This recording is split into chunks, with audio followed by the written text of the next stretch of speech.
Imam Malik rahimahullah pernah mengatakan, "Man ibtada'a fil islami bid'atan yaroha hasanatan, faqad za'ama anna Muhammadan khana risalah." Barang siapa yang membuat hal-hal baru dalam urusan agama atau bid'ah dan dia menganggap itu baik, bid'ah hasanah, maka dia telah menuduh Rasul mengkhianati agama Allah. Teman-temanku yang saya hormati dan saya muliakan, pada kesempatan ini kita membahas makalah Imam Malik bin Anas yang sering kali dikutip oleh saudara-saudara kita dari kalangan Wahabi.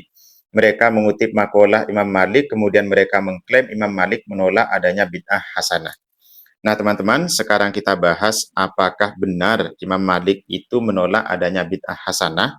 Kemudian apakah makalah ini sah, valid disandarkan kepada Imam Malik. Makalah ini saya temukan dalam kitab Al-I'tisam, karya Imam Asy-Syatibi. Di dalam kitab Al-I'tisam, pada jilid 1, ternyata makalah ini ada pada dua halaman yang berbeda. Yang pertama itu pada halaman 62, kemudian yang kedua pada halaman 494. Perawinya itu sama, yaitu Imam Ibnul Majishun, akan tetapi ada redaksi yang berbeda, teman-teman. Sehingga ketika redaksinya berbeda atau redaksi yang dikutip oleh Imam Asy-Syatibi ini berbeda, maka kita perlu mengkaji lebih jauh untuk menemukan validitasnya, untuk menemukan yang sah disandarkan kepada Imam Malik itu makalah yang mana. Itu teman-teman ya. Oke, pada kitab Al-I'tisam pada halaman 62 redaksinya begini. Qala Ibnul Majishun, Imam Ibnul Majishun berkata, Sami'tu Malikan yaqul, saya mendengar Imam Malik berkata, Mani ba'tada'a fil Islam bid'atan yaroha hasanatan faqad za'ama anna Muhammadan khonar risalah. Barang siapa yang melakukan bid'ah di dalam Islam yang dia anggap sebagai kebaikan, maka orang tersebut telah menuduh baginda Nabi mengkhianati risalahnya. Ini yang ada pada Shahifah 62. Dengan tegas menyatakan barang siapa yang melakukan bid'ah dalam Islam yang dia anggap sebagai hasanah, yang dia anggap sebagai kebaikan. Jadi redaksi ini seakan-akan memberikan ketegasan bahwa Imam Malik itu menolak adanya bid'ah hasanah. Tapi ketika kita masuk ke redaksi yang berikutnya, di sini dikatakan wa qad haddatsani Ibnul Majishun annahu sami'a Malikan yaqul, dan telah menceritakan kepadaku yaitu Imam Ibnul Majishun bahwa dia mendengar Imam Malik berkata. Perkataan Imam Malik adalah man ahdatsa fi hadhil ummati syai'an lam yakun alaihi salafuha faqad za'ama anna Rasulullah sallallahu alaihi wasallam khonar risalah. Ini berbeda teman-teman ya. Di sini man ahdatsa fi hadhil ummati syai'an lam yakun alaihi salafuha. Yang artinya barang siapa yang melakukan perbuatan baru atau mengada-ngada perbuatan yang tidak sesuai dengan cara-cara yang ditempuh oleh ulama salaf. Ini ada perbedaan redaksi, ada perbedaan makna, otomatis ada perbedaan pemahaman. Kalau mengikuti redaksi yang kedua, Imam Malik tidak secara mutlak menolak adanya bid'ah, tapi yang ditolak oleh Imam Malik itu adalah perbuatan baru yang tidak sesuai dengan cara-cara yang ditempuh oleh ulama salaf, yang ditempuh oleh sahabat ataupun tabi'in ataupun ulama mujtahid. Itu teman-teman ya. Nah, kalau misalkan sesuai dengan cara-cara yang ditempuh oleh ulama salaf, meskipun tidak ada contohnya dari baginda Nabi, maka tentu itu tidak disebutkan sebagai perbuatan bid'ah yang tertolak. Pemahamannya seperti itu, teman-teman, kalau kita mengikuti redaksi yang kedua. Nah, sekarang untuk menentukan yang lebih valid disandarkan kepada Imam Malik itu pada redaksi yang pertama ataukah yang kedua. Di dalam kitab Al-Ihkam fi Usulil Ahkam, Ibnu Hazm, pada jilid 6 Shahifah 58, beliau mengutip dengan sanad yang muttasil kepada Imam Malik. Di dalam kitab Al-Ihkam disebutkan sanadnya muttasil begini. Haddatsana Ahmad bin Umar bin Anas, haddatsana Al-Husain bin Yaqub, haddatsana Sa'id bin Fahlun, haddatsana Yunus bin Yahya Al-Mafami, haddatsana Abdul Malik bin Habib. Akhbaruni Ibnul Majishun annahu qala Malik bin Anas, man ahdatsa fi hadhil ummah syai'an lam yakun alaihi salafuha faqad za'ama anna Rasulullah sallallahu alaihi wasallam khana risalah. Nah, yang ada sanad muttasil kepada Imam Malik adalah redaksi yang kedua, yaitu Imam Malik tidak serta-merta menolak adanya bid'ah. Jadi Imam Malik tidak serta-merta ketika tidak ada dalilnya secara spesifik dalam Quran dan hadis, tidak pernah dicontohkan oleh baginda Nabi, maka Imam Malik tidak langsung mengatakan itu adalah perbuatan bid'ah. Tapi harus diukur. Cara mengukurnya bagaimana? Cara mengukurnya adalah cara-cara yang diambil oleh ulama salaf, oleh para sahabat, ataupun oleh para tabi'in atau para imam mujtahid pada saat itu. Itu teman-teman ya. Oke, sekarang saya akan menunjukkan fakta-fakta bahwa Imam Malik itu melakukan perbuatan-perbuatan yang sama sekali tidak pernah dicontohkan oleh baginda Nabi dan juga para sahabat. Di dalam kitab Tartibul Madarik wa Takribil Masalik lil Qadiyat pada jilid 1 Sahifah 130 ada riwayat qala Mitrof, Imam Mitrof berkata, Imam Mitrof ini adalah ashabu Malik, termasuk ulama pembesar dalam madhab Maliki. Kana Malikun idza dakhala baitahu, ketika Imam Malik masuk ke dalam rumahnya, beliau berkata atau beliau membaca Masya Allah wala haula wala quwata illa billah. Tuh. Jadi seharusnya kalau masuk rumah, kalau berdasarkan riwayat-riwayat itu kan ada doa-doa ataupun setidaknya membaca salam. Tapi Imam Malik ini justru membaca Masya Allah wala haula wala quwata illa billah. Nah, apakah ini pernah dicontohkan oleh baginda Nabi ataukah sahabat? Kalau memang tidak ada, apakah kita berani mengatakan Imam Malik itu melakukan bid'ah? Itu teman-teman ya. Kemudian kalau ini bukan bid'ah, lalu ungkapan Imam Malik tadi yang di atas, apakah bisa disebutkan bahwa Imam Malik menolak adanya bid'ah hasanah? Itu teman-teman ya. Di dalam kitab yang sama juga disebutkan, qala al-Qadiyat radhiyallahu anhu qala Zubair bin Habib kuntu aro malikan idza dakhala syahroh ahya awwala lailatin minhu.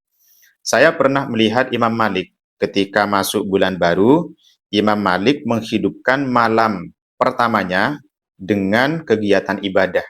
Jadi pada tanggal 1 beliau itu menghidupkan seluruh malam itu dengan kegiatan ibadah. Wa kuntu adunnu innama yaf'alu hadza liyaftatiha bihi syahra. Dan saya yakin bahwa Imam Malik melakukan yang sedemikian tujuannya untuk memulai bulan-bulan atau perjalanan pada bulan tersebut. Itu teman-teman. Nah, apakah cara ini juga dicontohkan oleh baginda Nabi dan juga dicontohkan oleh para sahabat? Itu. Lalu kemudian Imam Malik pernah ditanya, ini dalam kitab Al-Muntaqo Syarah Al-Muwatta pada jilid 7 Sahifah 276. Su'ila Malik amman atosah Auro asyai'an yu'jibuhu fahamidallah ayusalliyah ala nabi sallallahu alaihi wasallam. Imam Malik pernah ditanya tentang orang yang bersin ataupun orang melihat sesuatu yang sangat menakjubkan, lalu orang itu membaca tahmid, apakah dia boleh membaca selawat? Maka jawaban Imam Malik, la anhahu ayyusalliyah ala nabi sallallahu alaihi wasallam. Saya tidak akan melarang orang itu membaca selawat kepada baginda Nabi. Jadi kalau misalkan kita bersin, itu kan kalau dalam tuntunannya itu kan kita berdoa, teman-teman ya. Setelah membaca tahmid kemudian berdoa. Ternyata Imam Malik ini menyatakan boleh kita membaca sholawat. Ketika setelah bersin, Alhamdulillah, Allahumma sholli ala Muhammad wa ala ali sayyidina Muhammad. Seperti itu. Nah, apakah pola pikir Imam Malik ini disebut sebagai sesuatu yang bid'ah? Itu teman-teman. Jadi, kalau kita mengutip makalah para ulama, maka kita perlu melihat cara-cara para ulama itu beristimbat. Itu. Oke, sekarang kita masuk pada bid'ah hasanah. Sebenarnya, bid'ah hasanah itu sebagaimana yang dimaksud oleh Imam Asy-Syafi'i, itu adalah bid'ah atau perbuatan baru yang tidak menyalahi Al-Quran, tidak menyalahi sunnah atau athar atau ijma', kan itu sebenarnya teman-teman. Kenapa disebut hasanah? Karena tidak menyalahi Al-Quran, tidak menyalahi hadis, tidak menyalahi athar, tidak menyalahi ijma'. Kalau tidak menyalahi, terus dari sisi mana mau dikatakan perbuatan buruk? Disebut sebagai tindakan-tindakan yang tersesat. Itu kan perlu kita koreksi juga ya teman-teman ya. Di dalam kitab Al-Madkhul itu kan sudah dikatakan ma uhditha yukhalifu kitaban aw sunnatan aw atharon aw ijma'an fahadhihi labid'atud dolalati wa thaniyatu ma uhditha minal khairi la khilafa fihi liwahidin min hada fahiyah muhdatsatun ghairu matmumatin. Jadi kita ketika tidak menyalahi Al-Qur'an atau sunnah atau athar atau ijma, maka disebut perkara baru yang tidak tercela. Tuh, teman-teman. Nah, bid'ah hasanah ini nanti kita temukan padanannya. Dalam konsep Malikiyah ada yang namanya qiyas, ada yang namanya maslahah mursalah, teman-teman ya. Sebenarnya Imam Malik itu dalam menggagas madhab, beliau itu menentukan metode istimbat atau cara-cara beristidlal. Itu kan ada 11. Yang pertama Al-Quran, kemudian yang kedua hadis, yang ketiga adalah ijma', yang keempat adalah ijma' sahabat, kemudian yang kelima adalah qiyas. Jadi kalau semuanya itu tidak ada, maka qiyas. Kemudian ada qaulus sahabi, bisa dijadikan pijakan. Kemudian ada maslahah mursalah. Sampai yang terakhir itu adalah saddud dzara'i. Itu adalah metode usulnya Imam Malik. Nah, ketika ada kasus yang tidak pernah ada dalilnya, secara spesifik Al-Quran tidak menyebutkan, kemudian baginda Nabi juga tidak menyebutkan, serta tidak memberikan contoh, maka Imam Malik itu mengambil langkah, salah satunya adalah qiyas, teman-teman. Kenapa kok qiyas diambil? Karena qiyas ini adalah metodenya ulama salaf. Bahkan qiyas ini juga dipakai oleh para sahabat. Di antaranya sahabat Umar pernah berkata begini. Wa kataba Umaru radhiyallahu anhu ila Abi Musa al-Asy'ari hina ma wallahu alal Basrah risalatan masyhuratan fil qada ja'a fiha. Sahabat Umar radhiyallahu an pernah mengangkat Abu Musa al-Asy'ari sebagai gubernur di Basrah. Lalu sahabat Umar mengirim surat kepada beliau. Isi suratnya i'rifil asbah wan nadhair wa qis al-umur bi ra'yik. Ketahuilah atau cermati, telitilah, kenali olehmu wahai Abu Musa al-Asy'ari kasus-kasus yang memiliki keserupaan-keserupaan dan memiliki perbandingan, dan kamu kiaskan dengan pendapatmu. Ini adalah ungkapan sahabat Umar. Bahkan sahabat Ali berkata, wa qala Aliyun radhiyallahu anhu wa yu'raful haqqu bil muqayyasah inda dzawil albab, dan kebenaran itu bisa dikenal, bisa diungkap dengan cara menganalogikan. Itu teman-teman ya. Lalu kita masuk pada konsep maslahah mursalah. Ini. Dalam maslahah mursalah itu sudah kita katakan tadi sebagai sesuatu yang menjadi dalil dalam madhab Maliki yang digagas oleh Imam Malik bin Anas. Salah satu contoh dari maslahah mursalah yang di dalam kitab Syafi'iyah disebut sebagai bid'ah hasanah ini. Kal maslahati allati ra'ahas sahabatu fi jam'il mushaf, seperti kemaslahatan tentang gagasan para sahabat untuk mengumpulkan mushaf Al-Qur'an. Kalau dalam versinya Imam Malik disebut maslahah mursalah, kalau dalam redaksi Syafi'iyah itu disebut sebagai bid'ah hasanah. Kemudian di antara bid'ah hasanah yang tidak pernah dicontohkan oleh baginda Nabi dalam hal ibadah dan dalam madhab Malik disebut sebagai maslahah mursalah adalah wazadal adzan al-awwal li sholatil jum'ati, dan sahabat Utsman bin Affan menambah adzan yang pertama untuk sholat Jumat. Nah, ini teman-teman, jadi sudah sangat jelas sekali bahwa ketika ada sesuatu yang baru, ada kegiatan baru, ada amaliyah baru yang secara spesifik dalam Al-Quran dan hadis tidak disebutkan, dan para sahabat juga tidak pernah melakukan, ya maka langkah-langkahnya adalah bisa dengan dikiaskan, bisa dengan cara maslahah mursalah. Itu teman-teman ya, jadi sudah sangat jelas. Nah, yang terakhir, cara para sahabat ataupun cara ulama salaf ketika menyikapi kasus baru itu bagaimana? Ini disebutkan di dalam kitab Majma' Az-Zawaid pada jilid 1 Shahifah 178, sahabat Ali itu pernah bertanya kepada baginda Nabi, "Ya Rasulullah, inna zalabina amrun laisa fihi bayanu amrin wala nahyin fama ta'muruni."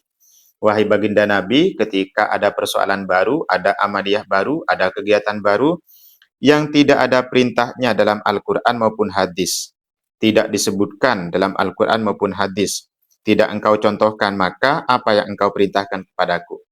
Lalu baginda Nabi menjawab, syawiru fihi al-fuqaha wal abidin. Musyawarahkan dengan orang-orang fakih dan para ulama. Itu teman-teman. Jadi ketika ada kasus baru, Imam Malik itu tidak serta-merta kemudian mengatakan hadhihi bid'ah, tidak. Karena Imam Malik itu tentu ikut baginda Nabi. Kalau baginda Nabi mengatakan syawiru fihi al-fuqaha wal abidin, tidak menyatakan bid'ah, otomatis ya Imam Malik akan menyatakan hal yang sama. Dan Imam Malik kemudian karena keilmuannya yang sangat tinggi, beliau memiliki metode istinbat sendiri, teman-teman.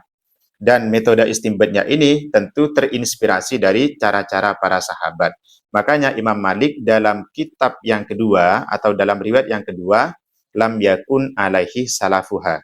Jadi kalau ada perbuatan baru yang dilakukan oleh umat yang tidak sesuai dengan cara-cara yang ditempuh oleh ulama salaf, maka orang itu telah menuduh baginda Nabi Muhammad mengkhianati risalahnya. Jika sesuai, ya maka tidak seperti itu, tidak tertolak. Itu teman-teman ya.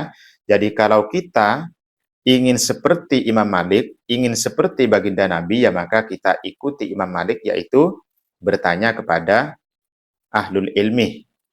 Atau kita harus mencari dasar-dasarnya berdasarkan pemikiran ahlul ilmi, termasuk kita masuk pada madhab Maliki itu sendiri. Jadi jangan tidak bermadhab, tapi kemudian mengutip pendapat Imam Malik. Atau kita mengikuti saran baginda Nabi, musyawarahkan dengan para ulama. Atau kita mengikuti saran Al-Quran, fas'alu ahla dzikri in kuntum la ta'lamun. Tidak langsung memotong, apapun yang tidak dilakukan Nabi itu bid'ah. Kemudian juga tidak membunuh karakter ulama, ulama itu tidak maksum, tidak seperti itu. Justru itu adalah ciri-ciri ahlul bid'ah, teman-teman. Mudah-mudahan ini memberikan arahan-arahan dan memberikan manfaat. Assalamualaikum warahmatullahi wabarakatuh.